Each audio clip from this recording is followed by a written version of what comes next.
রাসূল ইসলাম ওনার মাইন্ডসেট কেমন ছিল? মাইন্ডসেট মানে কি? মনস্তত্ত্ব, তাই তো? মানুষের মেন্টাল অ্যাটিটিউড, সে যেভাবে ভাবে, যেভাবে চিন্তা করে, একটা মানুষ তার চারপাশের জগৎটাকে যেভাবে দেখে, যেভাবে ভাবে, যেভাবে চিন্তা করে এবং যেভাবে সে সিদ্ধান্ত নেয়, এটাকে বলে তার mindset, the way of thinking. তো রাসূলুল্লাহ সাল্লাল্লাহু আলাইহি ওয়া সাল্লামের মাইন্ডসেট কেমন ছিল? তিনি বিভিন্ন সিচুয়েশনে কিভাবে সিচুয়েশনটাকে ডিল করতেন, ওনার অ্যাপ্রোচ কেমন ছিল, কোন পরিস্থিতিতে কিভাবে রিয়্যাক্ট করতেন, কিভাবে রেসপন্স করতেন, কিভাবে থিঙ্ক করতেন, কিভাবে ডিসিশন মেকিং করতেন, এই টোটাল বিষয়টাকে আজকে আমরা prophetic mindset through the lens of সিরাতে কভার করবার চেষ্টা করবো ইনশাআল্লাহ। একটু ভারী টপিক, তারপরে খুব সহজ করে উপস্থাপন প্রেজেন্টেশন করতে পারলে এটা বোঝা যাবে ইনশাআল্লাহ বিইذنিল্লাহ। তাহলে আমি প্রায়ই রাসূল সাল্লাল্লাহু আলাইহি ওয়াসাল্লামের মাইন্ডসেট বোঝানোর জন্য সিরাতে ঢুকে যাব, মানে রাসূল সাল্লাল্লাহু আলাইহি ওয়াসাল্লামের আসিরা আল আতিরা আল মুবারাকা, ওনার বায়োগ্রাফিতে প্রবেশ করব এবং সেখান থেকে রেফারেন্সগুলো শেয়ার করবো আপনাদের সাথে, এবং সুন্নাহ থেকে রেফারেন্স শেয়ার করব, যাতে করে আমাদের কাছে ক্লিয়ার হয় যে ওনার মাইন্ডসেটটা কেমন, দৃষ্টিভঙ্গি কেমন। আমরা অনেকে বলি না যে দৃষ্টিভঙ্গি বদলান তো জীবন বদলে যাবে, এটা বলি না আমরা? তার মানে এটা খুব গুরুত্বপূর্ণ, মাইন্ডসেট খুব গুরুত্বপূর্ণ। আমরা প্রফেটিক মাইন্ডসেট নিয়ে কথা বলবো ইনশাআল্লাহ। আমি আমার রিসার্চে 12টা মাইন্ডসেট খুঁজে পেয়েছি, based on my personal research. আরও কিছু মাইন্ডসেট থাকতে পারে, কিন্তু মেইনলি ঘুরে ফিরে এই 12টার মধ্যেই সীমাবদ্ধ রাসূল সাল্লাল্লাহু আলাইহি ওয়াসাল্লামের মাইন্ডসেট। সেই 12টা মাইন্ডসেট কি কি, আমি পয়েন্টগুলো উল্লেখ করে আমি মূল আলোচনাতে প্রবেশ করছি।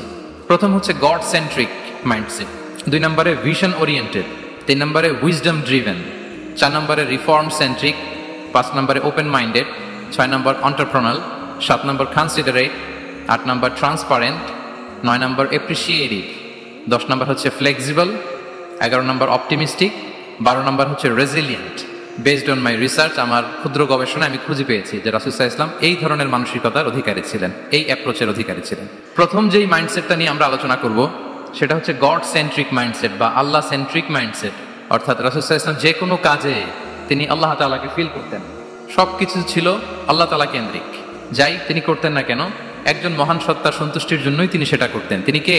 আওয়াজ করে বলুন, তিনি কে? আল্লাহ সুবহানাহু ওয়া তাআলা। তার সন্তুষ্টির জন্যই তিনি সব কিছু করতেন এবং সবসময় তিনি এটা ফিল করতেন যে আমার আসল ভরসা স্থল হচ্ছে আল্লাহ তাআলা। আসল ভরসা স্থল কে?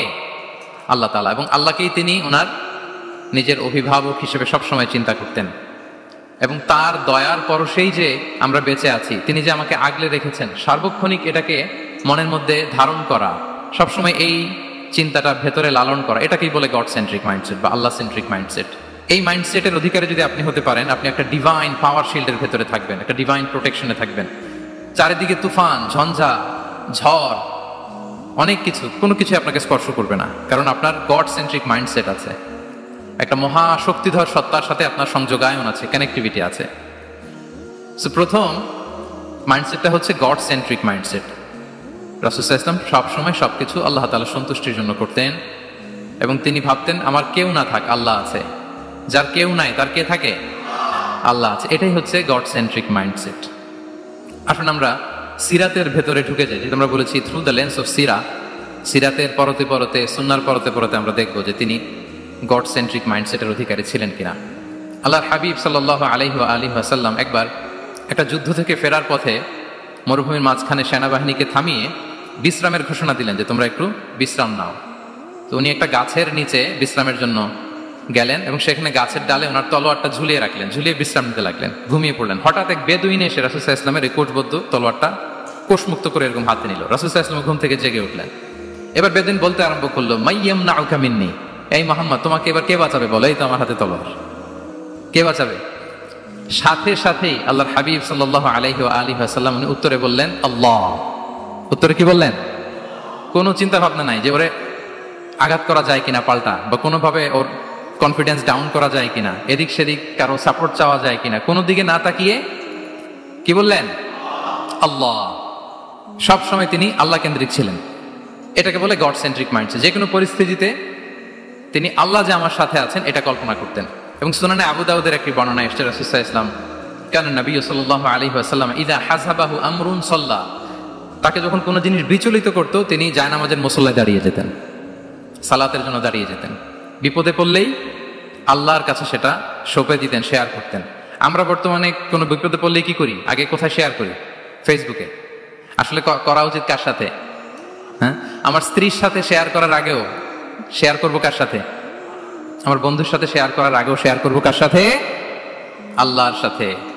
আমরা যদি হিজরতের ঘটনাটাকে একটু অ্যানালাইজ করি তাহলে দেখবো যে গারে সাউরে যখন আল্লাহ রাসূল সাল্লাল্লাহু আলাইহি ওয়াসাল্লাম এবং আবু বকর রাদিয়াল্লাহু তাআলা ওনারা আশ্রয় নিয়েছিলেন রাত্রিবেলায়, কুরাইশরা যখন খুঁজতেছিল, আবু বকর রাদিয়াল্লাহু তাআলা বলেন যে কুরাইশদের পা দেখা যাচ্ছে, ওরা যে হেঁটে যাচ্ছে, একটু উকি মারলেই আমাদেরকে দেখা যায়। তিনি অত্যন্ত ভীত সন্ত্রস্ত, তটস্থ, নিজের জন্য নয়, রাসূল সাল্লাল্লাহু আলাইহি ওয়াসাল্লামের সেফটির জন্য। রাসূল সাল্লাল্লাহু আলাইহি ওয়াসাল্লাম আবু বকর রাদিয়াল্লাহু তাআলাকে বলেন যে আবু বকর চিন্তা করো না, লা তাহসান ইন্নাল্লাহা মা'ানা, আবু বকর চিন্তা করো না, আল্লাহ আমাদের সাথে আছেন। সুবহানাল্লাহ, আমাদের সাথে কে আছেন?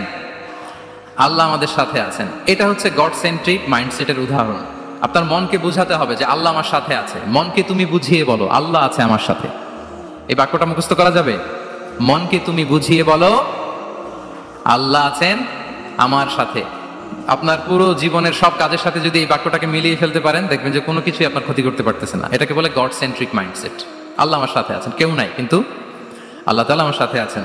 এবং গড সেন্ট্রিক মাইন্ডসেটের সবচেয়ে বড় সুবিধা হচ্ছে আপনার মনে কখনো হতাশা কাজ করবে না, হতাশা বাঁধবে না, কারণ আপনার সাথে এক মহাশক্তিধরের কানেক্টিভিটি আছে। তিনি কে বলুন তো আওয়াজ করে? তিনি আল্লাহ। হতাশা আসবে না। এই যে আমাদের জাতীয় জীবনের এখন সবচেয়ে বড় বড় সমস্যাগুলো যদি আমরা লিস্ট করি, একটা বড় সমস্যা হচ্ছে ডিপ্রেশন, তাই না? আমরা ডিপ্রেশনে ভুগি না? আপনাদের ডিপ্রেশন হয় কখনো? আচ্ছা, ডিপ্রেশন কাকে বলে আগে বলে। ডিপ্রেশন হচ্ছে আপনার আর আপনার রবের মাঝে যে দূরত্ব, এটার নাম ডিপ্রেশন। আই রিপিট, আমার আর আমার রবের মাঝে যে গ্যাপ, আমাদের সম্পর্কের যে দূরত্ব, এটার নাম কি? ডিপ্রেশন। আপনি যত আল্লাহর সাথে সম্পর্ক জোরদার করতে পারবেন, ডিপ্রেশন আপনার থেকে দৌড়ে পালাবে। এজন্য আমাদের বিশ্বাসীদের জীবনে কোনো ডিপ্রেশন নাই। আছে? আমাদের ডিকশনারিতে কোনো ডিপ্রেশন আছে বলেন তো? আমাদের সাথে আল্লাহর সম্পর্ক কেমন বলেন? মজবুত? আলহামদুলিল্লাহ পড়ুন সবাই। তাহলে ডিপ্রেশন হচ্ছে আপনার আর আপনার রবের মাঝে যে দূরত্ব, এই দূরত্ব দূর করে দেন, ডিপ্রেশন আপনিই পালাবে। আমরা আরো কিছু সিরা থেকে ইনসিডেন্ট নিয়ে দেখি যে গড সেন্ট্রিক মাইন্ডসেটটা কেমন। দ্বিতীয় হিজরিতে যে বদরের যুদ্ধ হলো, সে বদরের যুদ্ধে ইবনে মাসউদ রাদিয়াল্লাহু তাআলা আনহু তিনি বর্ণনা করেন যে আল্লাহ রাসূল সাল্লাল্লাহু আলাইহি ওয়াসাল্লাম আগামীকাল যুদ্ধ, এর আগের দিন রাতে তিনি হাত তুলে এরকম দোয়া করতেছিলেন। আমরা তো এইভাবে দোয়া করি। আল্লাহর হাবিব সাল্লাল্লাহু আলাইহি ওয়াসাল্লাম তিনি দোয়া করতে করতে ইমোশনালি হাত এরকম উঁচু করে, হাত্তা ইউরা বায়াদু ইবতাইহি, বগলের শুভ্রতা দেখা যাচ্ছিল, উনি দোয়া করতেছিলেন আল্লাহুম্মা আনজিজ লি মা ওয়া'আতানি, আল্লাহুম্মা আতিনি মা ওয়া'আতানি, আল্লাহ তুমি যে বিজয় দিবে বলে প্রতিশ্রুতি করেছিল, ওই বিজয় আমাদেরকে দাও, ওই ভিক্টরি আমাদেরকে দাও। দোয়া করছিলেন। সাইয়েদনা আলী রাদিয়াল্লাহু তাআলা আনহু উনি বর্ণনা করছেন যে বদরের যুদ্ধের আগের রাতে আমরা সবাই ঘুমোচ্ছিলাম, কিন্তু রাসূল সাল্লাল্লাহু আলাইহি ওয়াসাল্লামকে দেখলাম যে না, উনি হাত তুলে শুধু আল্লাহর কাছে কান্না করছেন, দোয়া করছেন। আবু বকর রাদিয়াল্লাহু তাআলা আনহু উনি বলেন যে আমি যে দেখলাম যে তিনি ফজর পর্যন্ত দোয়া চালিয়েই যাচ্ছিলেন, দোয়া চালিয়েই যাচ্ছিলেন, দোয়া কন্টিনিউ করছিলেন তিনি। এবং দোয়া করতে করতে রাসূল সাল্লাল্লাহু আলাইহি ওয়াসাল্লাম এতটাই ইমোশনাল হয়ে গেলেন যে ওনার গায়ের চাদরটা নিচে পড়ে গেল। আবু বকর রাদিয়াল্লাহু তাআলা আনহু যে বলেন ইয়া নবী আল্লাহ কাফাকা মুনাশাদাতুকা রাব্বাক ফাইন্নাহু সায়ুনজিজু লাকা মা ওয়া'আদাক, হে নবী যথেষ্ট, এনাফ ইজ এনাফ, অনেক হয়েছে নবী, আন্না আর কাঁদতে হবে না, আপনার রব আপনাকে ভিক্টরি বা বিজয় দান করবেন ইনশাআল্লাহ। তাহলে দেখেন, যুদ্ধের আগের রাতে সেনাপ্রধান কি করে? এই কৌশল ওই কৌশল, কোন দিক দিয়ে অ্যাটাক করা যাবে, ওয়ার স্ট্র্যাটেজি ঠিক করে, তার সাথে যারা আছে তাদের সাথে পরামর্শ করে। কিন্তু রাসূল সাল্লাল্লাহু আলাইহি ওয়াসাল্লাম সব কিছু সেট করে দিয়ে কার সাথে কানেক্টিভিটি করেছেন বলুন তো? আল্লাহর সাথে। This is called God centric mindset, Allah centric mindset. আমার হৃদয়টা সবসময় কার সাথে জুড়ে থাকবে? আল্লাহর সাথে, কারণ উনি ছাড়া আমার কোনো ঠিকানাই নেই।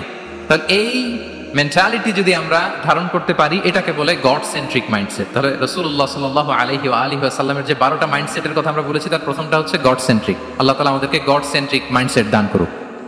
আমরা যে কোনো পরিস্থিতিতে যেভাবেই থাকি না কেন, আমরা বিপদে আপদে সবসময় ভরসা রাখবো কার উপর? এটাই হচ্ছে গড সেন্ট্রিক বা আল্লাহ সেন্ট্রিক মাইন্ডসেট। আচ্ছা, 2 নাম্বার মাইন্ডসেট হচ্ছে ভিশন ওরিয়েন্টেড মাইন্ডসেট।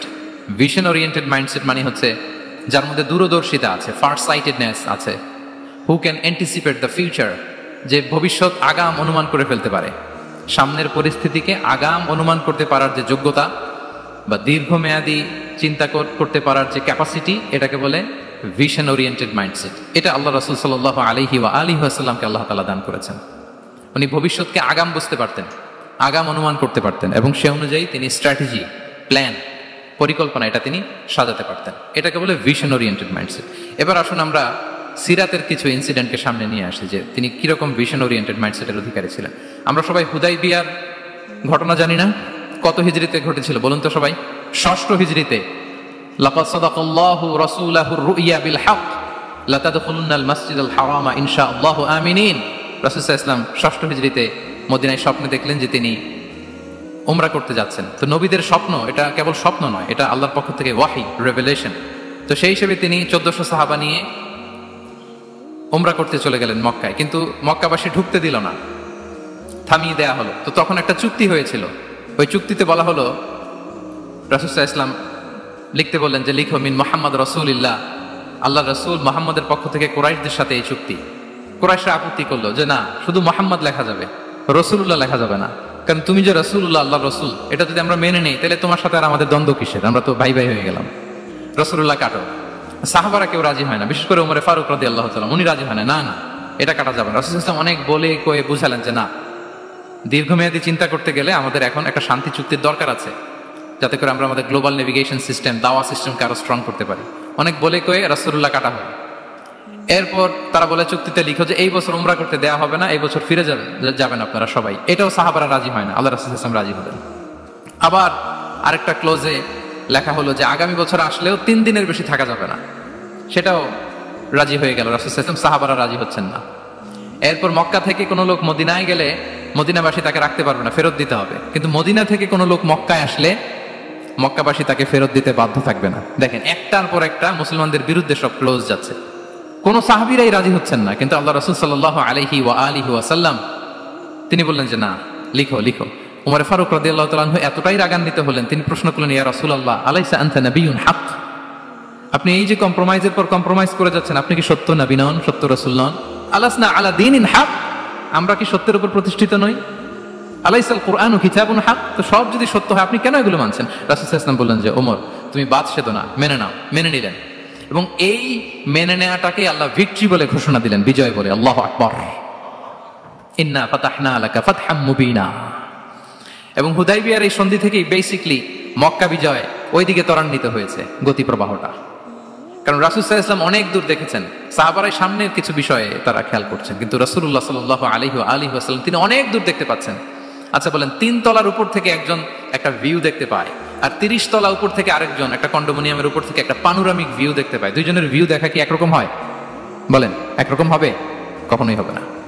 তাহলে 30 তলার উপর থেকে যিনি দেখবে তিনি একটা পানোরামিক ভিউ দেখবে, দ্য টোটাল সিনারিও তার কাছে ক্রিস্টাল ক্লিয়ার হবে, যেটা সাহাবা রিদওয়ানুল্লাহি তাআলা আলাইহিম আজমাইন ওনাদের কাছে ক্লিয়ার ছিল না।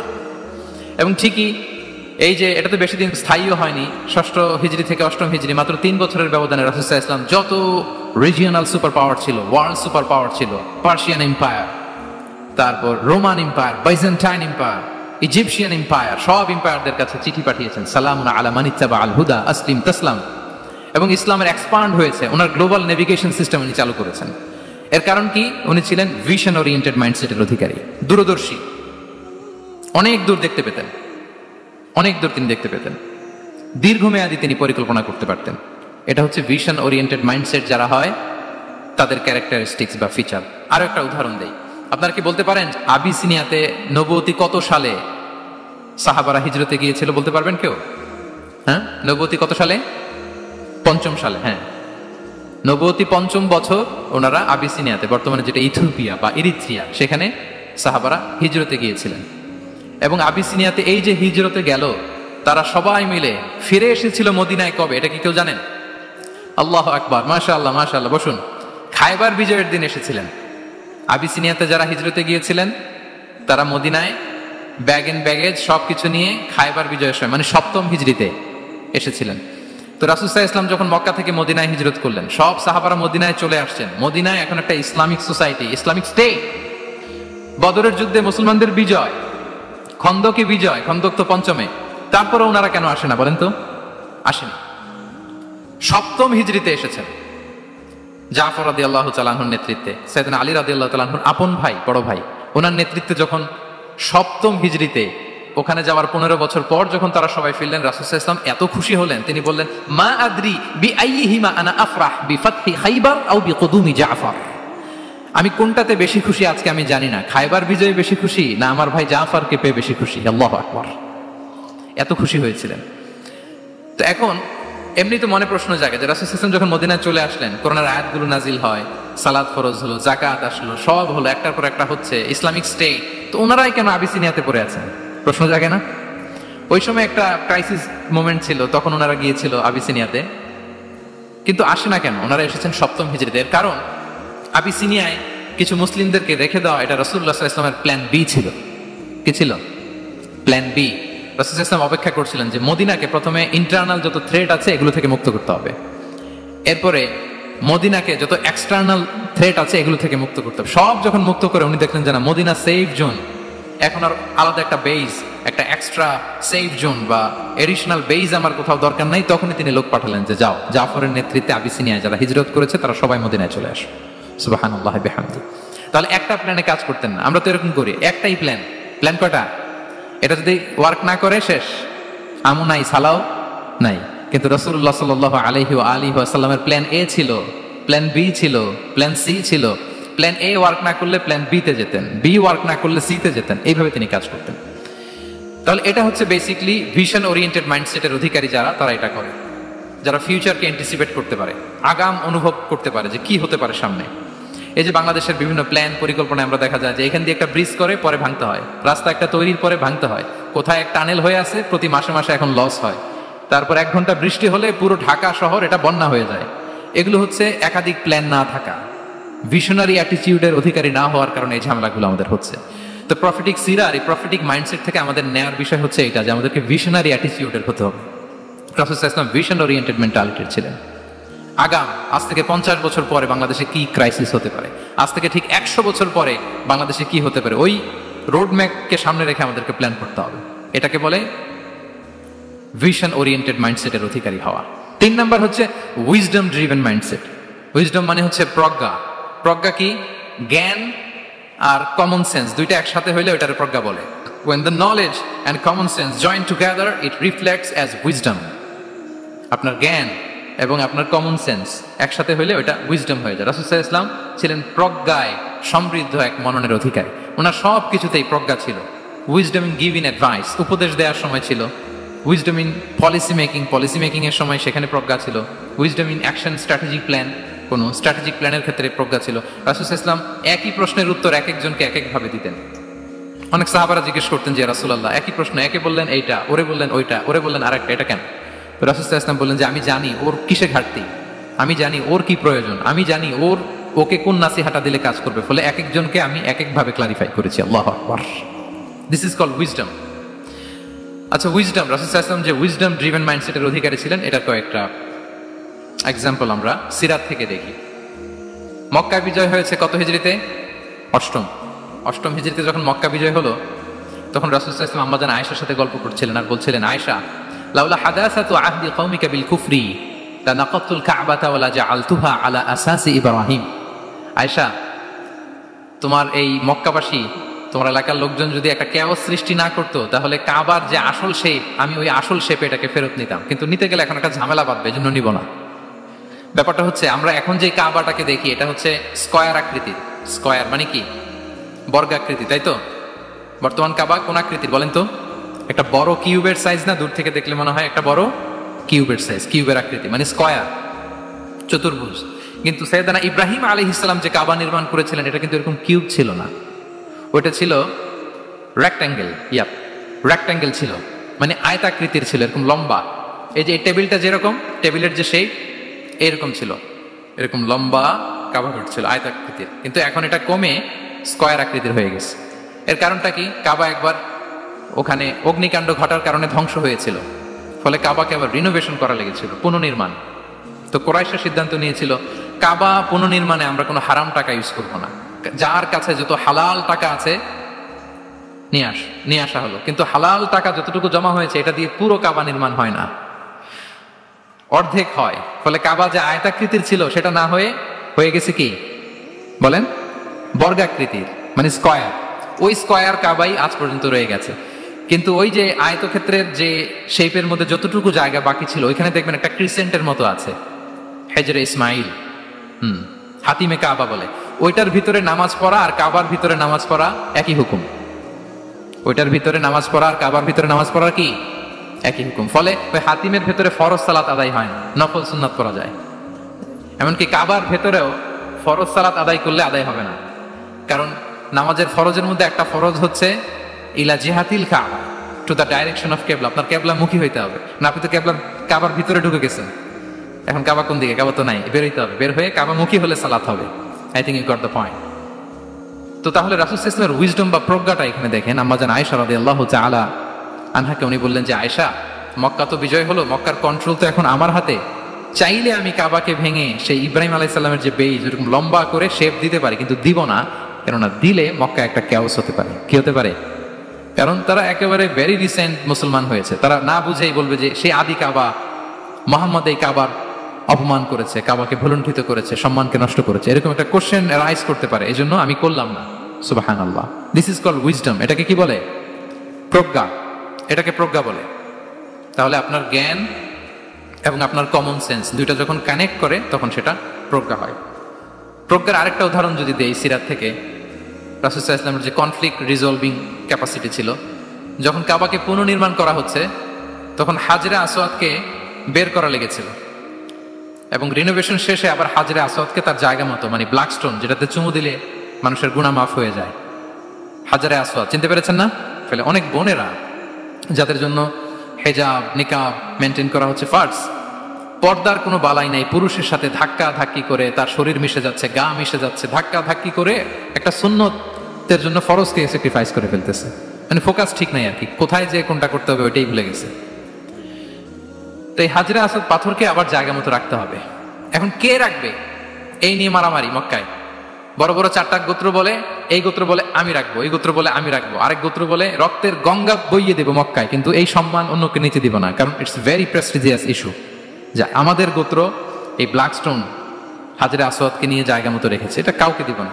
তো সবাই যখন মারমুখী, তখন আল্লাহ রাসূল সাল্লাল্লাহু আলাইহি ওয়াসাল্লাম তিনি সমাধান দিলেন যে মারামারির দরকার নাই, একটা চাদর নিয়ে আসো। নিয়ে আসা হলো। 4 গোত্রের 4 লিডারকে বললেন চাদরের 4 কোণা ধরো। 4 জন 4 কোণা ধরলো। রাসূল সাল্লাল্লাহু আলাইহি ওয়াসাল্লাম তিনি পাথরটা নিয়ে মাঝখানে রাখলেন। এবার 4 নেতাকে বললো আসো, জাতীয় 4 নেতা চলে আসো, কাবার সামনে চলে আসলো। এরপরে আল্লাহ রাসূল সাল্লাল্লাহু আলাইহি ওয়াসাল্লাম ওনার মোবারক হাত দিয়ে, বরকতময় হাত দিয়ে হাজরা আসওয়াদকে নিয়ে নিজ হাতে রাখলেন। এবার সবাই হ্যাপি, কারণ অংশগ্রহণ করতে পারছে। আসলে সব মূল স্ট্যাটাস কিন্তু চলে গেছে রাসূলের দিকে, নাকি? ওরা তো এটা টাচও করতে পারে নাই, পারছে? ওরা চাদর ধরেই হ্যাপি, কিন্তু পাথরটা ধরেছিল কে? রাসূল সাল্লাল্লাহু আলাইহি ওয়াসাল্লাম। চাদরে রেখেছিল কে? রাসূল সাল্লাল্লাহু আলাইহি ওয়াসাল্লাম। চাদর থেকে নিয়ে আবার কাবা ঘরে সেট করেছিল কে? রাসূলুল্লাহ সাল্লাল্লাহু আলাইহি ওয়াসাল্লাম। এভাবে উনি কনফ্লিক্ট রিজলভ করতেন থ্রু হিজ উইজডম, ওনার প্রজ্ঞার মধ্য দিয়ে।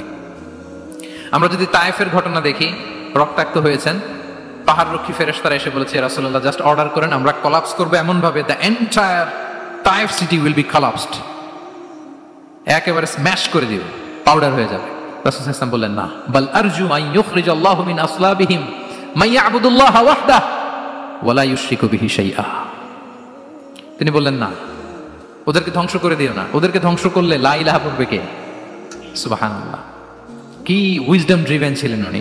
উনি বলেন যে আমি আশা করি, প্রত্যাশা রাখি, দোয়া করি যে ওরা আমাকে প্রত্যাখ্যান করেছে, কিন্তু ওদের যে নেক্সট জেনারেশন ওরা সাক্ষী দেবে আশহাদু আল্লাহ ইলাহা ইল্লাল্লাহ ওয়া আশহাদু আন্না মুহাম্মাদার রাসূলুল্লাহ।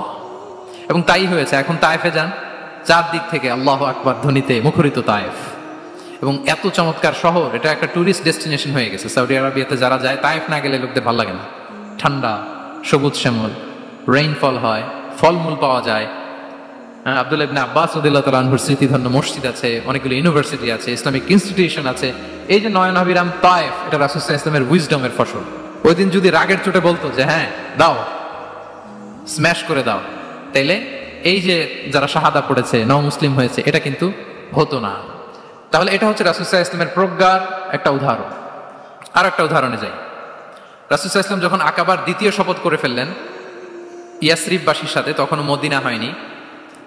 তো তখন মদিনাবাসী বলল যে রাসূলুল্লাহ, আপনি তো এখনো হিজরত করবেন না, তো আমাদেরকে কোরআন শিখাবে কে, সালাত শিখাবে কে? আপনি একজন দায়ী পাঠান, আমাদের সাথে একজন টিচার দেন।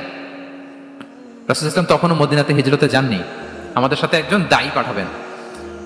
তো রাসূল সাল্লাল্লাহু আলাইহি ওয়াসাল্লাম একজনকে দায়ী হিসেবে পাঠিয়েছিলেন। বলেন ওই দায়ীর নাম কি? কি নাম? মুসআব ইবনে উমাইর রাদিয়াল্লাহু তাআলা আনহু, যিনি উহুদের যুদ্ধে শহীদ হয়েছিলেন, উনাকে পাঠিয়েছিলেন। দেখেন, উনি আবু বকর রাদিয়াল্লাহু তাআলা আনহুকে পাঠান নাই, পাঠিয়েছেন ওমর ফারুককে, ওসমান রাদিয়াল্লাহু তাআলা আনহু, আলী রাদিয়াল্লাহু তাআলা আনহু, কাউকে পাঠাইছেন? কারে পাঠালেন?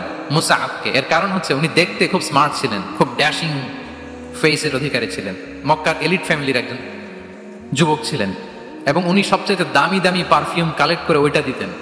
উনি মক্কার কোনো রাস্তা দিয়ে হেঁটে গেলে লোকজন বুঝতো এই রাস্তা দিয়ে কিছুক্ষণ আগে হেঁটে গিয়েছে মুসআব ইবনে উমাইর। সুবহানাল্লাহ। আমরা বাংলায় বলি না যে আগে দর্শনদারি পরে গুণ বিচারী, এই কথাটার সাথে পরিচিত আপনারা? আগে দর্শনদারি পরে গুণ বিচারী। আল্লাহ তাআলা এক একজনকে আমাদেরকে এক এক অবয়বে সৃষ্টি করেছেন। হুয়াল্লাযী ইউসাউবিরুকুম ফিল আরহামি কাইফা ইয়াশা। আল্লাহর একটা নাম হচ্ছে তিনি আল মুসাউবির, দ্য ডিজাইনার। মায়ের গর্ভে থাকতেই আমাদের কার চেহারা, কার কণ্ঠস্বর, কার স্কিন কালার, কে কিরকম হব সব ফিক্স তিনি ঠিক করে দিয়েছেন। এটা আল্লাহর দেয়া। কিন্তু রাসূল সাল্লাল্লাহু আলাইহি ওয়াসাল্লামের উইজডমের ব্যাপার হচ্ছে তিনি আবু বকর রাদিয়াল্লাহু তাআলা আনহু, ওমর রাদিয়াল্লাহু তাআলা আনহু, ওসমান আলী কাউকে চুজ না করে কাকে পাঠালেন? মুসআব ইবনে উমাইরকে। যে তাকে দেখলেই সবাই আগে পাগল হয়ে যায়, মানে ইমপ্রেস হয়ে যায়। হ্যাঁ, ফার্স্ট ইমপ্রেশনটা তার খুব ভালো, খুব ভালো। উনি মুসআব ইবনে উমাইরকে পাঠালেন এবং যেই প্ল্যান সেই কাজ। উনি যে পুরো মদিনা কাঁপায় ফেলছেন মাশাআল্লাহ। মদিনার ঘরে ঘরে উনি ইসলামের বার্তা পৌঁছে দিয়েছেন এবং স্বয়ং রাসূলুল্লাহ সাল্লাল্লাহু আলাইহি ওয়াসাল্লামের আগে তিনি মদিনাতে জুমার নামাজ পড়েছিলেন। কারণ জুমার বিধান আসছে, কিন্তু মক্কা এমন একটা ল্যান্ড যেখানে এখনো জুমা পড়া আবশ্যক হয় নাই, চারদিকে কুফর বেষ্টিত। তো রাসূল সাল্লাল্লাহু আলাইহি ওয়াসাল্লাম লোক পাঠিয়েছেন যে জুমার বিধান এসছে, মুসাব তুমি কিন্তু মদিনায় যারা আছে তাদেরকে নিয়ে জুমা পড়ে ফেলো। তো মুসাব রাদিয়াল্লাহু তাআলা আনহু স্বয়ং রাসূলুল্লাহ সাল্লাল্লাহু আলাইহি ওয়াসাল্লামের আগে রাসূল সাল্লাল্লাহু আলাইহি ওয়াসাল্লামের পারমিশন নিয়ে মদিনাতে জুমা কায়েম করে ফেলছে। সুবহানাল্লাহি ওয়া বিহামদিহি। দেখেন, উইজডম ড্রিভেন পার্সোনালিটির অধিকারী ছিলেন, প্রজ্ঞার অধিকারী ছিলেন, অন্য কাউকে পাঠাননি। কাকে পাঠিয়েছেন? মুসআব ইবনে উমাইর। তাহলে উনি যেই কাজটাই করতেন, যেটা বলতেন, যেটাতে এঙ্গেজ হতেন, এর নেপথ্যে প্রজ্ঞা ছিল। কি ছিল ভাই? উইজডম ছিল। আল্লাহ যেন সেই উইজডম আমাদেরকে দান করে, আল্লাহ যেন সেই প্রজ্ঞা দিয়ে আমাদেরকে সমৃদ্ধ করেন। আমরা সবাই পড়ি আমিন।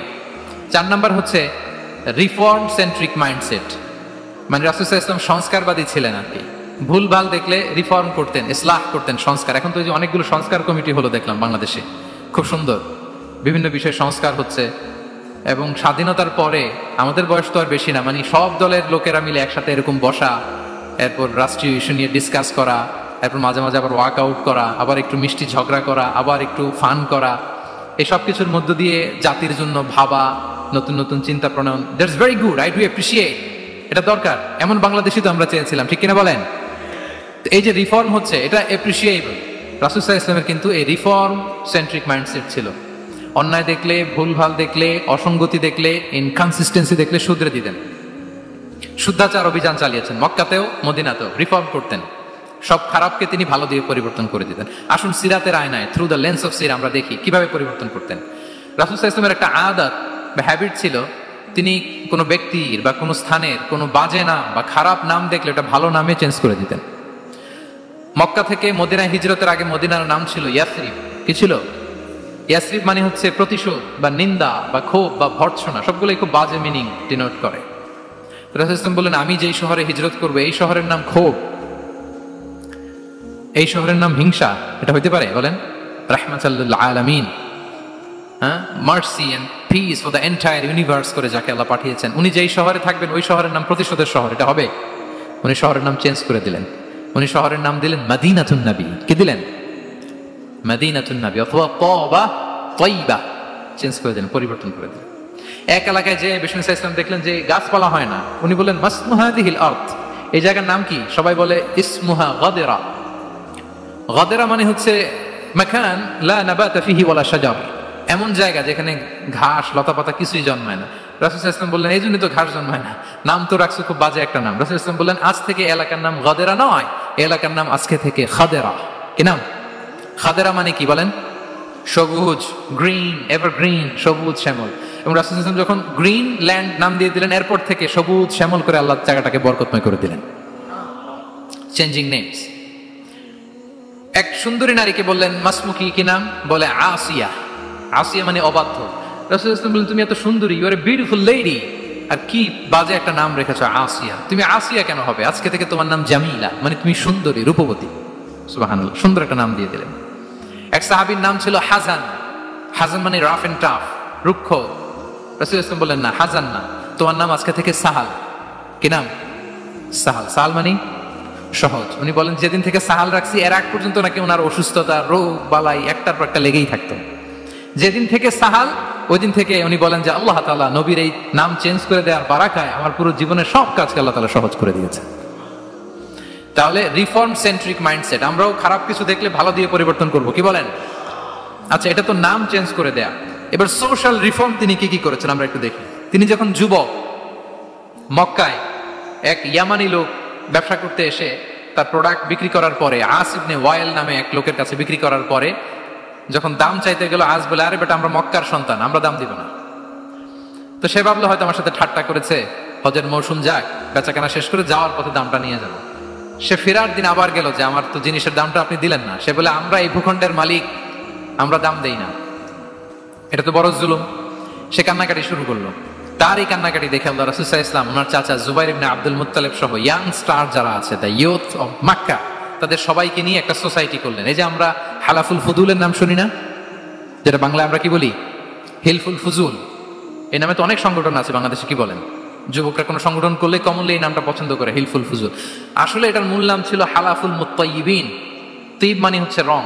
রাসূল সাল্লাল্লাহু আলাইহি ওয়াসাল্লাম সবাই মিলে, তখন জাহিলি যুগে একটা কালচার ছিল, বালতি ভর্তি রঙের ভেতরে হাত ঢুকিয়ে দিত, দিয়ে এই রং সমেত হাতটা তারা পাথরের মধ্যে লাগাতো, সবার হাত ওইখানে দিত। মানে আমরা হাতে হাত রেখে কমিটেড, আমরা ঐক্যবদ্ধ হলাম। সেখান থেকে হয়েছে হালাফুল মুত্তাইয়িবিন, থেকে হালাফুল ফুজুল। ওনারা বললো যে না, আমরা সবাই থাকবো মাআল মাজলুমি দিদ্দা যালিম, আমরা মজলুমের পক্ষে থাকবো, জালিমের বিপক্ষে থাকবো। এবং যেই প্রতিজ্ঞা ওই কাজ, সবাই মিলে আস ইবনে ওয়াইলকে ধরলো, তার কাছ থেকে টাকা আদায় করে ওই ইয়ামানি ব্যবসায়ীর কাছে পৌঁছে দিয়ে তিনি মাজলুমকে সহায়তা করেছেন। সুবহানাল্লাহ। এবং এই টেন্ডেন্সি, এই জুলুম, চাঁদাবাজি যেগুলো ছিল মক্কার জমিনে, রাসূল সাল্লাল্লাহু আলাইহি ওয়াসাল্লাম এই সোশ্যাল রিফর্মের মাধ্যমে এটাকে সংস্কার করেছেন। তাহলে এই যে রিফর্ম সেন্ট্রিক আমাদের হইতে হবে। আমাদের সমাজেও এখন চাঁদাবাজি আছে না নাই বলেন? খুন খারাপে আছে না নাই? সামাজিক অনাচার। তাহলে ঐক্যবদ্ধ হইতে হবে আমাদেরকে রিফর্মের জন্য।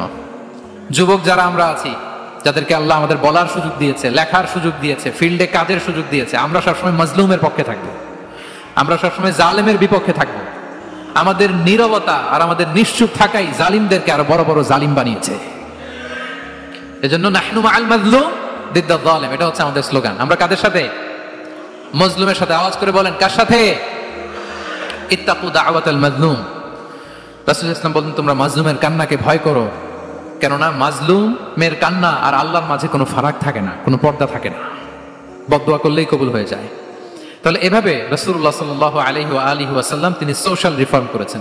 আমরা যদি ওনার পলিটিক্যাল রিফর্মের দিকে তাকাই, তাহলে দেখব যে আমরা যদি কনস্টিটিউশন অফ মদিনার কথা বলি, মদিনার কনস্টিটিউশন, এটা কিন্তু রাসূল সাল্লাল্লাহু আলাইহি ওয়াসাল্লাম করেছেন। মদিনা চার্টার, এত চমৎকার চার্টার পৃথিবী আর দেখেনি। ওইটা থেকেই এখন সব গোটা বিশ্বের সংবিধান। এই যে আমাদের সংবিধান সংস্কার কমিশন আছে না একটা, নিশ্চয়ই তারা ওইটা থেকে অনেক বেনিফিটেড হতে পারবেন। আমাদের যে মদিনা চার্টার, রাসূল সাল্লাল্লাহু আলাইহি ওয়াসাল্লাম নিজে করা, এবং এটা একটা ইনক্লুসিভ চার্টার ছিল। মুসলিম, পেগানস, জুইশ, সব ধর্মের মানুষকে নিয়ে তিনি মদিনাতে ওয়ান উম্মাহ ঘোষণা দিয়েছিলেন। ওয়ান উম্মাহ, উই আর ওয়ান উম্মাহ।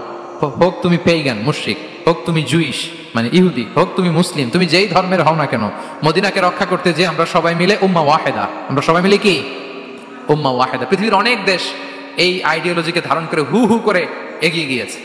মালয়েশিয়াতে 3টা রেস, আমি তো প্রায় এক যুগ ওখানে, আমার 2টা ডিগ্রি ওখান থেকে, মাস্টার্স পিএইচডি। আমি কাছ থেকে তাদেরকে দেখার সুযোগ পেয়েছি। ওখানে মালয়েরা আছে, তামিলরা আছে, চাইনিজরা আছে, 3 জাতি মিলে ওদের স্লোগান হচ্ছে সাতু মালয়েশিয়া। মালয় ভাষায় সাতু মানে হচ্ছে ওয়ান, মালয় ভাষায় সাতু মানে কি ওয়ান। সাতু মালয়েশিয়া মানে আমরা হতে পারি চাইনিজ, হতে পারি তামিল, কিংবা হতে পারি মালয় ভূমিপুত্রা, কিন্তু সবাই মিলে দেশের স্বার্থে আমরা সবাই কি এক। এটাই লাগবে আমাদের নতুন বাংলাদেশে। জুলাই আপরাইজিং এর পরে আমাদের এই ঐক্যবদ্ধ থাকার বাংলাদেশ আমরা চাই কি চাই না বলেন? সাম্রাজ্যবাদকে রুখে দিতে, যে কোনো ষড়যন্ত্রকে রুখে দিতে ঐক্যবদ্ধ থাকার কোনো বিকল্প নাই, ঠিক কিনা বলেন? ঐক্যবদ্ধ থাকতে হবে আমাদেরকে, যেটা রাসূলুল্লাহ সাল্লাল্লাহু আলাইহি ওয়াসাল্লাম মদিনা চার্টারে আমাদেরকে শিখিয়েছেন যে আমরা ওয়ান উম্মাহ। তাহলে খারাপ নাম দেখলে চেঞ্জ করতেন, পলিটিক্যাল রিফর্ম করেছেন ওয়ান উম্মাহ গঠনের মধ্য দিয়ে। ফিনান্সিয়াল রিফর্ম যদি বলি, শুধু financial reforms by prophet Muhammad peace be upon him, এটা নিয়ে লম্বা কথা বলা যেতে পারে। শুধু একটা উদাহরণ দিয়ে শেষ করি। বিদায় হজের ভাষণে উনি সুদকে চিরতরে কবরস্থ করেছেন, সুদকে চিরতরে কবরস্থ করেছেন, এবং এটা অন্যের জন্য না, নিজের ঘর দিয়ে শুরু করেছেন। উনি বলেছেন যে এই হানাহানি, রক্তপাত এটা বন্ধ, আমার গোত্রের একটা এরকম রক্তের দাবি আছে, এটা আমি শেষ ঘোষণা করলাম। এরপর বললেন যে সুদ কবর দিলাম, অন্য জায়গা থেকে না, আমার পরিবার থেকে। রাসূল সাল্লাল্লাহু আলাইহি ওয়াসাল্লামের চাচা স্বয়ং আব্বাস রাদিয়াল্লাহু তাআলা আনহুর অনেক সুদের ট্রানজাকশন ছিল, ইন্টারেস্ট, সুদের ব্যবসা ছিল। রাসূল সাল্লাল্লাহু আলাইহি ওয়াসাল্লাম বললেন, আজকে থেকে এই সুদ আমি চিরতরে মাটির নিচে কবর দিয়ে দিলাম। আল্লাহু আকবার। দেখেন সোশ্যাল রিফর্ম। তাহলে পরিবর্তন করতে হলে আগে নিজের ঘর থেকে, আগে কোত্থেকে? নাকি ওই ফ্যামিলি থেকে? হ্যাঁ, আমাদের মধ্যে যেটা হয়, আমরা ওয়াজ নসিহত বা ভালো কথা শুনলেই এটাকে ধরে নিই যে এটা ওর জন্য, ওর জন্য। মানে প্রত্যেকটা ওয়াজে যে আমার জন্য হইতে পারে, প্রত্যেকটা নসিহাতের যে প্রাইম অডিয়েন্স আমি হইতে পারি, এইটা আমাদের মাথায় কেন যেন আসে না। আমরা কোনো ভালো নসিহত শুনলে আমরা ভাবি এটা আসলে সমাজে দরকার, ওর দরকার, আমার ভাইয়ের দরকার। কিন্তু এটা যে আমার দরকার, প্রতিটা নাসিহাতের প্রথম অডিয়েন্স হওয়া দরকার কে? আমি নিজে। তাহলে পরিবর্তন শুরু করতে হবে নিজ থেকে। ওর এই সমস্যা, ওর এই সমস্যা, ওর এটা। আরে মিয়া, তোমার কি সমস্যা ওইটা বলো।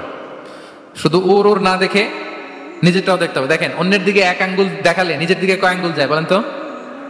এই যে নিজের দিকে কিন্তু 3টা। আমি যদি এরকম করি তা আমার দিকে আসে 3টা। এজন্য নিজ থেকে, নিজের ফ্যামিলি থেকে আমরা সংস্কার শুরু করব। কি বলেন? ওমর ফারুক রাদিয়াল্লাহু তাআলা আনহু যখন ফ্যামিলি মিটিং এ বসতেন, উনি ওনার সন্তানদেরকে বলতেন, শোনো, তোমরা খলিফাতুল মুসলিমিন, আমিরুল মুমিনিনের সন্তান। তোমাদের কোনো বাজে কাজ যদি সমাজে আসে, তোমাদের কোনো অন্যায় যদি আমার কানে আসে, অন্যের জন্য যা শাস্তি তোমাদের জন্য হবে ডবল শাস্তি। ওমর ফারুক সন্তানদেরকে বলতেন, তোমরা যদি কোনো ভুল করো, একটা যদি হদ কায়েম করা লাগে এমন অন্যায় যদি করো, একটা হচ্ছে আল্লাহর দেয়া হদ, আর একটা হবে আমি উমরের দেয়া হদ। আমার মতো খলিফাতুল মুসলিমিনের সন্তান হয়ে পাপ তুমি কেন করলে? দেখেন অন্যের বাচ্চা কি করছে, অন্যের, আমাদের তো ওই মেয়েটার সমস্যা, ওনার ছেলের সমস্যা, এগুলো। আমার ছেলের যে কি অবস্থা, আমার পরিবারের যে কি হালাত, আমার স্ত্রীর যে কি দশা, ওইটা নিয়ে আমরা ভ্রুক্ষেপ করি না বা চিন্তা করি না। তাহলে সম্মানিত সুধী মণ্ডলী, আমরা পরিবর্তন শুরু করবো কোত্থেকে? অন্যের বাড়িঘর থেকে নাকি? হ্যাঁ, কোত্থেকে? নিজ থেকে। আল্লাহ তাআলা আমাদেরকে তৌফিক দান করুক। 5 নম্বরে হচ্ছে ওপেন মাইন্ডেড। আমার প্রিয় নবী বলেন ওপেন মাইন্ডেড ছিলেন না ন্যারো মাইন্ডেড? সবাই বলবেন, গ্যালারির সবাই আওয়াজ করে, তিনি ওপেন মাইন্ডেড না ন্যারো মাইন্ডেড ছিলেন? রাসূলুল্লাহ সাল্লাল্লাহু আলাইহি ওয়াসাল্লাম ওপেন মাইন্ডেড ছিলেন। যে কেউ ওনাকে অ্যাপ্রোচ করতেন পারতেন easily. He was very approachable.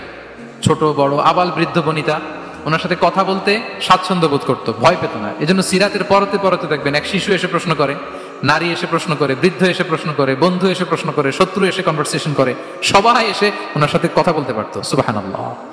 এবং এগুলো উনি অ্যাকোমোডেট করতে পারতেন। কি করতে পারতেন? অ্যাকোমোডেট করতেন। ছোট্ট একটা উদাহরণ দেই, আসির আল হালাবিয়া থেকে নেয়া একটা বিখ্যাত সিরাতের গ্রন্থ। বদরের যুদ্ধে রাসূল সাল্লাল্লাহু আলাইহি ওয়াসাল্লাম বদরের মাঠে সেনা ক্যাম্প স্থাপন করলেন। কি ক্যাম্প? সেনা ক্যাম্প স্থাপন করলেন। আল হুবাব ইবনুল মুনজির রাদিয়াল্লাহু তাআলা আনহু এক সাহাবী, উনি বললেন, ইয়া রাসূলুল্লাহ, এই যে সেনা শিবির যে এখানে স্থাপন করলেন, এটা কি আপনার নিজের ইচ্ছায় না আল্লাহর আদেশে? দেখেন, সেনাপতিরে কোনো সাধারণ সৈনিক এই প্রশ্ন করতে পারে? করলে চাকরি থাকবে? কিন্তু রাসূল সাল্লাল্লাহু আলাইহি ওয়াসাল্লামের কাছে সাহস নিয়ে আল হুবাব ইবনুল মুনজির বলে, ইয়া রাসূলুল্লাহ, এই যে সেনা শিবির স্থাপন করলেন, এটা কি আপনার ইচ্ছায় নাকি এটা ওয়াহী? রাসূল সাল্লাল্লাহু আলাইহি ওয়াসাল্লাম বললেন, না, এটা ওয়াহী না, এটা ওয়াহী না, বাল হুয়া রাই ওয়াল হারবু ওয়াল মাকিদা, না, এটা যুদ্ধের কৌশল হিসেবে আমি করেছি। আল হুবাব ইবনুল মুনজির বললেন, ইয়া রাসূলুল্লাহ, তাহলে সঠিক জায়গায় সেনা ক্যাম্প স্থাপন হয় নাই। রাসূলের দিকে তাকিয়ে বলতেছেন যে আপনি যেখানে করছেন ওখানে ঠিক হয় নাই ইয়া রাসূলুল্লাহ, আপনি অভয় দিলে আমি বলতে পারি কোথায় ঠিক হবে। রাসূল সাল্লাল্লাহু আলাইহি ওয়াসাল্লাম বললেন, তাই? আমি যেটা করছি এটা ঠিক হয় নাই, তাহলে কোনটা ঠিক বলো?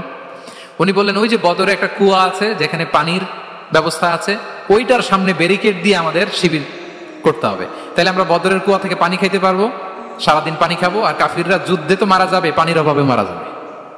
সুবহানাল্লাহ পড়বেন না? রাসূল সাল্লাল্লাহু আলাইহি ওয়াসাল্লাম বললেন, আরে তাই তো, তুমি তো ঠিকই বলেছো, এভাবে তো আমি ভেবে দেখিনি। আবার তিনি অ্যানাউন্স করে দিলেন যে সেনা শিবির এখানে যেই তাবু টাঙানো হয়েছে এখান থেকে মুভ করে আল হুবাব যেখানে ইন্ডিকেট করেছে ঠিক ওই জায়গায় যে শিবির স্থাপন করো। তাহলে আওয়াজ করে বলুন, ওপেন মাইন্ডেড না ন্যারো মাইন্ডেড? আমরা অনেক সময় আমাদের অধীনস্থদের কথা শুনতে চাই না। অনেক সময় অধীনস্থদের মাথা থেকেও দারুণ দারুণ দুর্দান্ত আইডিয়া চলে আসতে পারে। ইগনোর করবেন না সবসময়, আপনি দেখবেন যে তার কাছ থেকে ভালো আইডিয়া এসছে কিনা। তাহলে রাসূল সাল্লাল্লাহু আলাইহি ওয়াসাল্লাম এটাকে ইগনোর না করে অ্যাকোমোডেট করলেন। সুবহানাল্লাহ। খন্দক যুদ্ধের কথা যদি দেখি, পরীক্ষা খননের অ্যাডভাইস কে দিয়েছিল? মক্কার কোন লোক? মদিনার? কে দিয়েছিল? সালমান আল ফারিসি। বাড়ি কোথায়? ইরান, পারস্য। হি ওয়াজ পার্সিয়ান বেসিকলি। তাহলে দেখেন, সেই পারস্য থেকে এসে বললেন যে এখানে পরীক্ষা খনন করলে ভালো হয়। 5.5 কিলোমিটার পরীক্ষা খনন করে ফেললেন। 4.5 মিটার প্রশস্ত, 3.5 মিটার হচ্ছে এটার ডেপথ। পুরো মদিনার সবাই মিলে এটা করে ফেললেন। তার মানে আমি সব বুঝি, আমি সব জানি, এই মেন্টালিটি থেকে আমাদের বেড়ে আসতে হবে। এটা হচ্ছে একটা ন্যারো মাইন্ডেড পার্সোনালিটির অধিকারী, যে আমি যেটা বলছি ওইটা, এটার পরে কোনো কথা নেই, এটা ভুল। বরং আমার টিমের মধ্যে থেকে যদি কোনো ভালো অপিনিয়ন আসে সেটা আমি রিভাইজ করব। কি বলেন, পারা যাবে না? তাহলে ওপেন মাইন্ডেড পার্সোনালিটি ছিলেন রাসূলুল্লাহ সাল্লাল্লাহু আলাইহি ওয়াসাল্লাম। 6 নম্বর মাইন্ডসেট হচ্ছে এন্টারপ্রেনার মাইন্ডসেট। এন্টারপ্রেনার, এখন তো এটা আপনারা সবাই খুব বেশি শুনেন, এন্টারপ্রেনারশিপ, এন্টারপ্রেনার মাইন্ডসেট আসলে অনেক কিছুর সমন্বয় হয়। 1 নম্বর, যার প্রোঅ্যাক্টিভ অ্যাটিটিউড যাদের থাকে, solution focused, not problem focused. Problem সৃষ্টি হইলে ওইদিকে ফোকাস না করে কিভাবে সলিউশন করা যায় ওইদিকে ফোকাস করতেন। এরপর যে হিউম্যান রিসোর্সের ভালো ম্যানেজ করতে পারে, রিসোর্স কম কিন্তু to take the best out of this resource. অনেকে দেখবেন যে ছোট্ট জিনিসকে অর্গানাইজ করে এত সুন্দর প্রেজেন্টেশন করে, আবার অনেকের অনেক আছে কিন্তু সেটাকে প্রেজেন্ট করতে পারে না, এরকম আছে না? নাই? রাসূল সাল্লাল্লাহু আলাইহি ওয়াসাল্লাম অল্প রিসোর্স দিয়ে অনেক বড় কিছু অ্যারেঞ্জ করতে পারতেন। সুবহানাল্লাহ। এবং he was a very good talent hunter. রাসূল সাল্লাল্লাহু আলাইহি ওয়াসাল্লাম একজন চৌকস ট্যালেন্ট হান্টার ছিলেন। He was a very good observer. সাহাবীদের কার কি ট্যালেন্ট এটা তিনি নোট করতেন। যার যে দক্ষতা, তাকে তার ওই দক্ষতা দিয়ে ইসলামের সেবা করতে উৎসাহ দিতেন। যখনই কোনো প্রতিভাবান সাহাবীকে তিনি দেখেছেন, তিনি ইসলামের জন্য সেই প্রতিভাকে কাজে লাগানোর চেষ্টা করেছেন। একজনকে দিয়ে সবটা করেননি। আমাদের সমাজে এই একটা ভুল ধারণা আছে, আমরা অনেকে একজনের কাছ থেকে সব কামনা করি। একজন সব করতে পারে না, পারে? যারা পারেও কোনোটাই ভালোভাবে পারে না, সব পারে, একটু একটু পারে। তো রাসূল সাল্লাল্লাহু আলাইহি ওয়াসাল্লাম ট্যালেন্ট হান্টার ছিলেন, যার যেখানে ট্যালেন্ট তাকে ওই কাজে লাগাতেন। বলেন তো খালিদ বিন ওয়ালিদ রাদিয়াল্লাহু তাআলা আনহুকে আল্লাহ রাসূল সাল্লাল্লাহু আলাইহি ওয়াসাল্লাম কি কাজে লাগিয়েছিলেন? অনেক পরে ইসলাম ধর্ম গ্রহণ করেছেন, কিন্তু যুদ্ধের অভিযানে পাঠিয়েছেন এবং পরবর্তীতে তিনি সেনাপ্রধান হয়েছিলেন মুসলিম ব্যাটালিয়নের। কারণ উনি ওয়ার স্ট্র্যাটেজি জানতেন। উনার আক্রমণের কারণে তো উহুদের প্রান্তরে মুসলিমরা প্রায় নাস্তানাবুদ হওয়ার অবস্থা, তাই না? অনেক পরে আল্লাহ তাআলা ওনাকে ইসলামের জন্য কবুল করলেন। তাহলে উনি ওয়ার স্ট্র্যাটেজি জানতেন, ফলে রাসূল সাল্লাল্লাহু আলাইহি ওয়াসাল্লাম ওনাকে যুদ্ধের জন্য কাজে লাগিয়েছেন। তাহলে সবাইকে একটা দিলে হবে না, প্যারাসিটামল 3 বেলা সবার জন্য হবে নাকি যার যে রোগ সে অনুযায়ী প্রেসক্রিপশন? হ্যাঁ, খালিদ বিন ওয়ালিদ রাদিয়াল্লাহু তাআলা আনহু তিনি সমরবিদ ছিলেন, রণকৌশলী। ওনাকে বানিয়েছেন সেনাপ্রধান। আওয়াজ করে বলুন, কি প্রধান? উনি সেনাপ্রধান হয়েছিলেন। আচ্ছা, আপনারা হাসান বিন সাবিত রাদিয়াল্লাহু তাআলা আনহুর নাম শুনেছেন নিশ্চয়ই। ওনাকেও তো যুদ্ধের ময়দানে পাঠিয়েছেন না? ওনারা পাঠিয়েছেন। ওনারা দিয়ে কি করছেন বলেন? কবিতা লিখতেন। ওনার কাব্য প্রতিভা ছিল। উনি বেসিক্যালি যুদ্ধ করতে জানতেন না, এজন্য রাসূল ইসলাম যুদ্ধে ওনাকে পাঠাতেন না। বিভিন্ন যুদ্ধে ওনাকে না পাঠিয়ে নারীদেরকে, মদিনার নারী, শিশু, ভালনারেবলস যারা আছে তাদেরকে দেখভাল করার জন্য মদিনায় উনি রেখে যেতেন, কারণ আল্লাহ তাআলা ওনাকে কাব্য প্রতিভা দিয়েছিলেন। ওনার এক এক কবিতা পড়লে গায়ের লোম খাড়া হয়ে যায়। You will have goosebumps, literally আপনার গায়ের পশম দাঁড়িয়ে যাবে। এবং উনি ওনার কবিতা দিয়ে মুসলিমদেরকে, সাহাবীদেরকে উজ্জীবিত করতেন। মসজিদে নববীতে আল্লাহ রাসূল সাল্লাল্লাহু আলাইহি ওয়াসাল্লাম ওনার মিম্বারের পাশে শুধু হাসান বিন সাবিত রাদিয়াল্লাহু তাআলা আনহুর জন্য আলাদা একটা মিম্বার বানিয়েছিলেন, যে হাসান তুমি ওখানে উঠে কবিতা লিখে আমার সাহাবাদেরকে উজ্জীবিত করবে জিহাদের জন্য। আল্লাহু আকবার। তাহলে একজনকে সেনাপ্রধান, আরেকজনকে জাতীয় কবি, আরেকজনকে হাসান বিন সাবিত রাদিয়াল্লাহু তাআলা আনহু কি বানালেন? জাতীয় কবি বানালেন। আচ্ছা, হুযাইফা ইবনে ইয়ামান রাদিয়াল্লাহু তাআলা আনহু, ওনার ছিল ডিটেকটিভ মাইন্ড, এজন্য ওনাকে রাসূল সাল্লাল্লাহু আলাইহি ওয়াসাল্লাম মদিনার গোয়েন্দা বিভাগের প্রধান বানিয়েছেন, head of detective division. Huzaifa Ibnul Yaman ছিলেন মদিনার কি? হেড অফ ইন্টেলিজেন্স, গোয়েন্দা বিভাগের প্রধান। মুআয ইবনে জাবাল রাদিয়াল্লাহু তাআলা আনহু প্রশাসনিক কাজ খুব ভালো বুঝতেন। মদিনার সবচাইতে বড় সিনিয়র আমলা ছিলেন মদিনা রাষ্ট্রের। মদিনা রাষ্ট্রের সবচাইতে সিনিয়র আমলা মুআয ইবনে জাবাল রাদিয়াল্লাহু তাআলা আনহুকে রাসূল সাল্লাল্লাহু আলাইহি ওয়াসাল্লাম কবিতা লেখার দায়িত্বও দেন নাই, গোয়েন্দাগিরি করতে দেন নাই, ওনাকে ইয়ামানের গভর্নর করে পাঠিয়েছেন। সুবহানাল্লাহ। তাহলে যার যে যোগ্যতা তাকে সেই জায়গায় কাজে লাগানো, এটাকে বলে এন্টারপ্রেনার মাইন্ডসেট। এটা কি বলে? Entrepreneur mindset. আল্লাহ হাবিব সাল্লাল্লাহু আলাইহি ওয়াসাল্লামের এই মাইন্ডসেট ছিল। 7 নাম্বার মাইন্ডসেট হচ্ছে কনসিডারেট মাইন্ডসেট। কনসিডারেট মানে হচ্ছে সুবিবেচক, যার বিবেচনা আছে, অথবা যে অন্যের প্রতি সহানুভূতিশীল, উচ্চ বিবেকবোধ সম্পন্ন ব্যক্তিত্ব। রাসূল সাল্লাল্লাহু আলাইহি ওয়াসাল্লাম he was the man of 6 senses. ওনার 6টা সেন্স কাজ করতে একসাথে। কয়টা? আমাদের করে কয়টা? 5টা তো আল্লাহ দিছে, অনেকের 3টাও কাজ করে না। কোন দিক দিয়ে কি হচ্ছে? দিন দুনিয়ায় নাই, সে একেবারে অন্য জগতের মানুষ। কি হচ্ছে চোখ কান খোলা নাই, কিছু জানা নাই। কিন্তু রাসূল সাল্লাল্লাহু আলাইহি ওয়াসাল্লাম he was man of 6 senses. চারদিকে কোথায় কি হচ্ছে, কার একটু অসুবিধা হয়ে যাচ্ছে, কার একটু সমস্যা, খুব অন্যের ব্যথায় ব্যথিত ছিলেন, অন্যের দুঃখে দুঃখী ছিলেন, অন্যের প্রতি সহানুভূতি ছিলেন। ম্যান অফ 6 সেন্সেস ছিলেন তিনি। সিরাত থেকে 2-1টা উদাহরণ দেখেন। একবার রাতের নামাজ, সম্ভবত এশার নামাজ খুব ছোট্ট করে শেষ করে দিলেন। তো সাহাবারা জিজ্ঞেস করলেন, ইয়া রাসূলুল্লাহ, নামাজ তো এত তাড়াহুড়ো করতে আপনাকে কখনো দেখিনি। তিনি বললেন, আমি নামাজের মাঝখানে এক ছোট্ট বাচ্চার কান্না শুনেছি। আনাস রাদিয়াল্লাহু বর্ণনা করেন যে কানা রাসূলুল্লাহ সাল্লাল্লাহু আলাইহি ওয়াসাল্লাম ইয়াসমাউ বুকা আস-সাবিয়্যি মা উম্মি। আমি যখন নামাজে ইমামতি করছি, পেছনে মহিলাদের কাতারের ওখান থেকে একটা ছোট্ট শিশুর কান্নার আওয়াজ আমার কানে আসলো। দেখেন কি সেন্স। তো আমার মনে হচ্ছিল বাচ্চার কান্নায় পেছনের কাতারে মায়ের বড্ড কষ্ট হচ্ছে, যে মাটা বাচ্চাটাকে নিয়ে এসছে উইমেন প্রেয়ার হলে, তাকে বাচ্চাটাকে ম্যানেজ করতে বা সামলাতে মায়ের বড্ড কষ্ট হয়ে যাচ্ছে আমার মনে হচ্ছে। এজন্য আমি নামাজটা একটু শর্টকাটে শেষ করে দিয়েছি।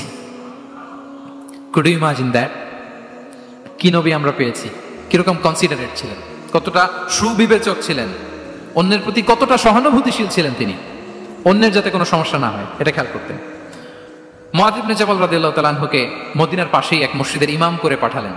উনি ইমামতির দায়িত্ব পেয়ে একবার মাগরিবের নামাজে সূরা বাকারা তেলাওয়াত শুরু করলেন। তো ওনার হয়তো তেলাওয়াত করতে করতে একটা ইমোশন চলে আসছে, উনি তো সুরের ঝংকার দিয়ে তেলাওয়াত করতেছেন। এখন পেছনে যারা মুসল্লি ছিল এরা ছিল সব কৃষিজীবী সাহাবী। এরা কি ছিল? সারাদিন ওট দিয়ে খেজুর গাছে পানি দিয়ে যান যায় কোন রকম ফরজ পেরে যায় ঘুমাইতে হবে। এই সাহাবীরা যখন পিছনে দাঁড়াইছে আর উনি ধরছে কোন সূরা? সূরাতুল বাকারা। এখন ওনারা তো আর থাকতে পারে না, ওনার সাথে থাকতে না পারে এক সাহাবী নামাজ রেখে দিয়ে ডাইরেক্ট রাসূল সাল্লাল্লাহু আলাইহি ওয়াসাল্লামের কাছে, কারণ বড় হুজুর তো আছে মদিনায়, যে বিচার দিছে ইয়া রাসূলুল্লাহ, দেখেন এমন একজনকে ইমাম করে অ্যাসাইন করেছেন, উনি মাগরিবের সালাতে সূরা বাকারা পড়ে, আর আমরা হচ্ছি কৃষিজীবী শ্রমজীবী সাহাবী, আমাদের তো এত বড় কেরাতের সাথে জয়েন করা সম্ভব না। রাসূল সাল্লাল্লাহু আলাইহি ওয়াসাল্লাম রেগে গেলেন, চেহারাটা আগুনের গোলার মতো লাল হয়ে গেল। মুআয ইবনে জাবাল রাদিয়াল্লাহু তাআলা আনহুকে ডেকে পাঠালেন, ডেকে বললেন, আফাচ্চান আনতা ইয়া মুআয, আফাচ্চান, তুমি কি ফিতনা সৃষ্টি করতেছো ওখানে? পাঠাইছি কমিউনিটির ইউনিটি ধরে রাখার জন্য, তুমি ওখানে যে ফিতনা সৃষ্টি করতেছো। তুমি কি সাব্বিহ ইসমা রাব্বিকাল আ'লা এই সূরা তোমার মুখস্থ নাই? ওয়াদ-দুহা ওয়াল-লাইলি ইযা সাজা এটা পারো না? ওয়াশ-শামসি ওয়া-দুহাহা এটা মুখস্থ নাই? তো তুমি কেন এই সূরাগুলো দিয়ে নামাজ পড়াও না? কেন পড়াও না? এরপর তিনি বললেন, যখন ইমামতির সুযোগ পাবে, সুযোগ পেয়ে লম্বা কেরাত ধরো না, ছোট্ট কেরাত দিয়ে নামাজ শেষ করো। কেননা তোমার পেছনে বয়স্করা আছে, মুরব্বীরা আছে, অসুস্থরা আছে। জাল হাজা, তার একটা জরুরি কাজ পড়ছিল, যাচ্ছিল, হঠাৎ মাগরিবের আজান, ভাবলো রাস্তার পাশে যেহেতু আজান দিছে নামাজটা পড়ে নিয়ে, নামাজে ঢুইকা দেখছে আপনি সূরা বাকারা ধরছেন, তো বেচারা কি কাজ করবে না কি করবে? আর তার তো নিয়ত ছিল ফরজ নামাজটা পড়ি যে বাস ধরবো, এখন আপনি ধরছেন কোন সূরা? বাকারা। দেখেন রাসূল ইসলাম বললেন, যখন ইমামতির চান্স পাবে ছোট সূরা পড়বে, আর যখন তুমি একা পড়বে ফালিউতাবিল মাশা, যত লম্বা করতে মনে চায় করো, রুকু করো লম্বা, সিজদা করো লম্বা, কেরাত করো লম্বা। রাসূল সাল্লাল্লাহু আলাইহি ওয়াসাল্লাম তো রাতে আধা ঘন্টা 40 মিনিট প্রথম রাকাতে কেরাত পড়তেন, এরপরে আবার 40 মিনিট রুকুতে থাকতেন, রুকু থেকে দাঁড়ায় আবার 40 মিনিট, আবার সিজদায় যেয়ে 40 মিনিট, এরপরে সিজদা থেকে দুই সিজদার মাঝখানে আবার 40 মিনিট, 2 রাকাত দিয়ে এরকম রাতও শেষ করে দিয়েছে। তো আপনার লম্বা যদি পড়তে মনে চায়, আপনি তো আপনার ব্যক্তিগত নফল সালাতে এভাবে লম্বা করবেন, কিন্তু আমাদের হয়ে গেছে উল্টা, একাকী নামাজ কোন রকম রুকু সিজদা এরকম হয়ে গেছে না অনেকটা। কিন্তু ইমামতির সুযোগ পেলে মাশাআল্লাহ, আল্লাহু আকবার, এইবার শুরু হয়েছে শাইখ সুদাইসির কণ্ঠে এই লম্বা করে। এখন পেছনে মুসল্লিদের কি দশা ওইটা আমরা খেয়াল করি না। আমাদেরকে অন্যের প্রতি সহানুভূতিশীল হতে শিখিয়েছে ইসলাম, কনসিডারেট হতে শিখিয়েছে, সুবিবেচক হতে শিখিয়েছে, যেটা রাসূল সাল্লাল্লাহু আলাইহি ওয়াসাল্লাম করেছেন। এবং রাসূল সাল্লাল্লাহু আলাইহি ওয়াসাল্লাম কোনো কাজে কাউকে পাঠালে ওনার বিখ্যাত সে বাণীটা বলে দিতেন যে ইয়াসসিরু ওয়ালা তুআসসিরু বাশশিরু ওয়ালা তুনাফিরু, সহজ করে উপস্থাপন করো, কঠিন করো না, সুসংবাদ দিও, মানুষকে দিন থেকে ভাগিও না। আমরা মানুষকে ভয় দেখাই, আমরা এত কঠিন করে ইসলামকে উপস্থাপন করি, মানুষ বলে আগে যেটা করতাম ওইটাই ভালো। তো আমরা যেন দিনকে কঠিন না করি, আমাদের কোনো অ্যাটিটিউডের কারণে যেন মানুষ ইসলাম থেকে ভেগে না যায়। আরেকটা উদাহরণ দেখুন, একবার মাগরিবের কিংবা এশার নামাজে রাসূল সাল্লাল্লাহু আলাইহি ওয়াসাল্লাম লম্বা সেজদা দিলেন। এত লম্বা সেজদা তিনি কখনো দেন না। নামাজ শেষে সাহাবারা জিজ্ঞেস করলেন, ইয়া রাসূলুল্লাহ, আপনি কি নামাজের মাঝখানে অসুস্থ হয়ে গেলেন নাকি? অথবা কোরআনের আয়াত নাজিল হলো নাকি, ওহী নাজিল হলো নাকি? রাসূল সাল্লাল্লাহু আলাইহি ওয়াসাল্লাম বলেন, কুল্লু যালিকা লাম ইয়াকুন ওয়ালাকিন নাবনি ইরতাহালানি ওয়া কারিহতু আন উআজ্জিলাহু হাত্তা ইয়াকদিয়া হাজাতা। বললেন না, অসুস্থ হই নাই, ওহীও নাজিল হয় নাই। আমি যখন সেজদায় গিয়েছি, আমার 2 ছোট নাতি হাসান হোসেন আমার কাঁধের উপরে চেপে বসেছে। যতক্ষণ না ওরা খেলা শেষ না করে নিচে নেমেছে, আমি সেজদায় লুটিয়েছিলাম, নেমেছে এরপরে মাথা উঠিয়েছি। আমার মাথা উঠানোর কারণে ওদের খেলার একটু ডিস্টার্ব হবে, এজন্য আমি আর সেজদা থেকে মাথা উঠাইনি। দেখেন, নাতির খেলার যেন ডিস্টার্ব না হয়। পেছনের মহিলা সারির এক বোনের নামাজের সমস্যা হচ্ছে, এগুলো উনি খেয়াল করতেন, ছোট ছোট বিষয়গুলো উনি খেয়াল করতেন। এটাকে বলে কনসিডারেট মাইন্ডসেট। কি বলে? তাহলে আমরা অন্যের প্রতি যেন সহানুভূতিশীল হই, নাকি শুধু নিজেরটাই দেখবো? অন্যেরটা দেখার দরকার আছে না নাই বলেন? 8 নাম্বার হচ্ছে ট্রান্সপারেন্সি। ট্রান্সপারেন্সি মানে হচ্ছে স্বচ্ছতা। ওনার জীবনের চাইতে, ওনার বায়োগ্রাফির চাইতে স্বচ্ছ বায়োগ্রাফি আপনি পাবেন না। No public and private dividation. And in the long history of time, no one's life has been recorded more transparently than the life of Prophet Muhammad sallallahu alaihi wasallam. রাসূল সাল্লাল্লাহু আলাইহি ওয়াসাল্লামের চেয়ে বেশি পৃথিবীতে এমন সেকেন্ড কোন পারসন আপনি দেখাতে পারবেন না যার জীবনের সবকিছু রেকর্ডেড। সবকিছু রেকর্ডেড। এরকম আছে? ঘরে কি করেছেন, বাইরে কি করেছেন, স্ত্রীর সাথে কি করেছেন, বন্ধুর সাথে কি করেছেন, সাহাবাদের সাথে কি করেছেন, শত্রুর সাথে কি করেছেন, অল আর রেকর্ডেড। সব এন্ড ক্রিস্টাল ক্লিয়ার, একেবারে স্বচ্ছ পানির মতো, স্ফটিক কাচের মতো ক্লিয়ার, ট্রান্সপারেন্ট। ওনার সব কাজে উনি স্বচ্ছতা বজায় রাখতে চাইতেন। কতটা স্বচ্ছ ছিলেন একটা মজার ঘটনা শোনাই আপনাদেরকে। সহিহ বুখারীতে এসেছে, রমাদানের শেষ 10 দিন, দ্য লাস্ট 10 days অফ রমাদানে তিনি ইতিকাফ করতেন। ইতিকাফ অবস্থায় স্ত্রীরা এসে রাতে দেখা করে যেত, জরুরি কথা আলাপ থাকলে সেরে যেত। একবার রাতে সফিয়া বিনতে হুয়াই ইবনে আখতাব রাদিয়াল্লাহু তাআলা আনহা আসলেন, ওনার স্ত্রী। কথা হলো এবার ওনাকে একটু এগিয়ে দিবেন। মসজিদ থেকে রাসূল সাল্লাল্লাহু আলাইহি ওয়াসাল্লাম বারান্দা